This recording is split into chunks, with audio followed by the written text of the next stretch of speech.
house. We had gas masks. I hated those things. I spent so many hours in a gas mask in Germany and England. Oh, I couldn't wait to get out of the military. So this brings me, all right, so here it goes. You see me coming, you just need to get out of the way, all right? So I'm going to shop for my family. So we'll see you on the other side. It's just great to be sitting outside in the sunshine. I've been held up in the house now for quite some time. And I just want to get out. I'm sitting on my porch in the front of the house, contemplating and what's been going on and how we're handling this.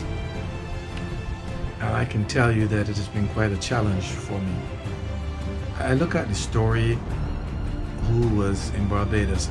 You know, I went to that event and saw him get the award from the Prime Minister. I sat right behind her and I did a video on that.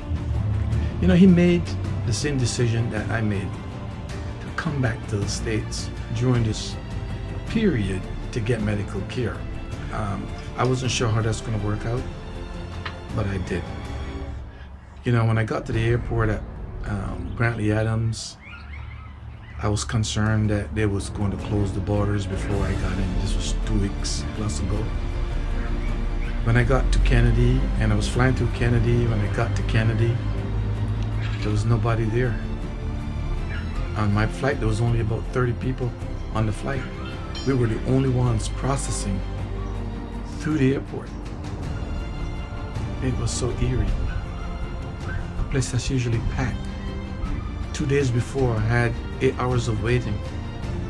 No one, just one person greeted us, 30 of us, and we were so spread out. We went through the customs and immigration, walked straight through. Went in the airport was practically deserted. Anyway, I did my best to keep safe in the whole trip, cleaning everything. And then by the time I got to Kennedy, I found a little corner away from the handful of people walking through the airport, and I got some paper towels and my sanitizer and wiped down everything around me and sat right behind a coffee shop, watched the people in the coffee shop just selling coffee and goods. I was hungry. I got a muffin and some coffee too, and sat back there and ate it. All this time I'm wondering what is going to happen between my trip from Barbados to JFK, a 6-hour delay, and then a 4+ hour flight to Washington State. On the flight to Washington State, same thing on that flight, 30 people and maybe a big 737. I was the first seat occupied. The entire first class was empty. The first 19 seats ahead of me were empty, and all the windows were closed. It was just like this eerie blue box we were flying in. I'm a bit claustrophobic, so I opened my window and I looked out from time to time. I was happy to get home to take care of my family, but I was also very concerned. And one of the reasons I'm concerned is my wife has respiratory issues. So when she picked me up at the airport, I didn't hug her, but if I were already infected, my breathing alone in the car driving home would have made her sick. And she's not the strongest person in the breathing department. I know that if I were infected, it was going to really seriously impact her. And her mother also is elderly, 91 years old. I was feeling a little ill, however. I had a running nose, my throat was itchy, and my head hurt. She was experiencing similar symptoms.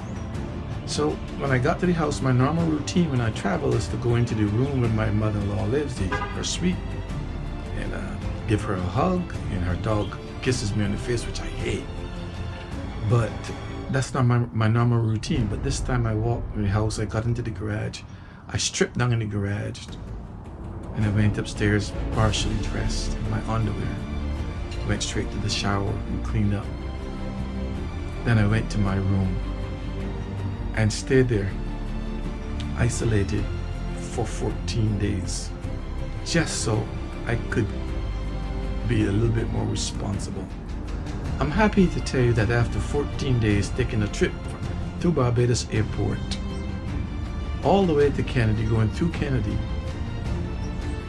and flying all the way in another plane to Washington State, that no one in my household seemed to have any symptoms of COVID-19, and I'm grateful for that.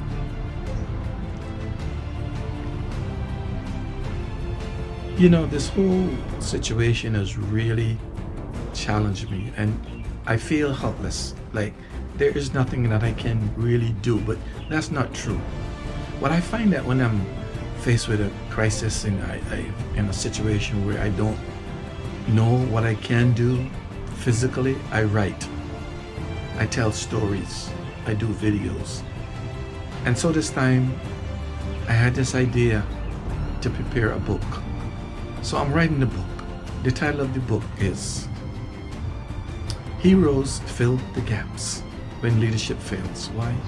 I feel that our leadership failed us, and had it not been for draconian methods and heroics by our medical professionals, first line responders, and the special people out there in the front lines, we would not have made as good as the progress that we have made to this point.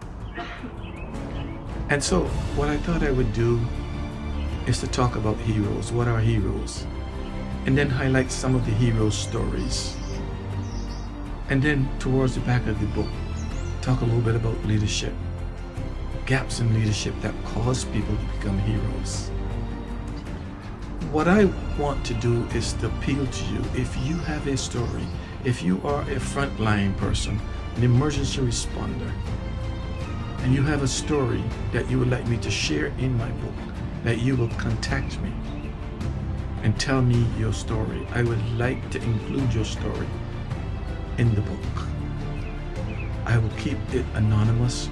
I will not post your name. I will not produce any identifying material. I will just tell your story. And I guarantee you, before this book gets published, if you give permission to tell your story in this book, you will see the transcript before it goes to publication for your approval. So what I'm asking you here, the call to action is, reach out to me. I need 5 more people. I want to do about 15 stories. I have about 10 stories so far. I need 5 more. So just reach out to me. If you know someone or you has a story, I want those stories. What do I plan to do with these stories beyond this? I'm setting up the SAFER project. S-small-a, all caps F-E-R. What is that? The SAFER project is Save a Frontline and Emergency Responder project. I want to be able to take the proceeds from this book, perhaps set up a GoFundMe, and use the proceeds to help families that have lost frontline responders, to help the healthcare situation in the African communities, the marginalized communities. This is what I want to do with the proceeds. So any effort that you put in to help me publish this material, you will be making a contribution to the families, the loved ones of those who served for us, who stood in the gaps for us, who stood in the gaps when leadership failed us. I look forward to working with you. I look forward to hearing your stories, and I look forward to telling your stories. Please reach out to me and share your story so we can tell the world your story. Thank you for watching this video. Don't forget to subscribe, like, share, and if you know someone with a story, please reach out to me. We need to capture this. We need to get this story out there. Thank you.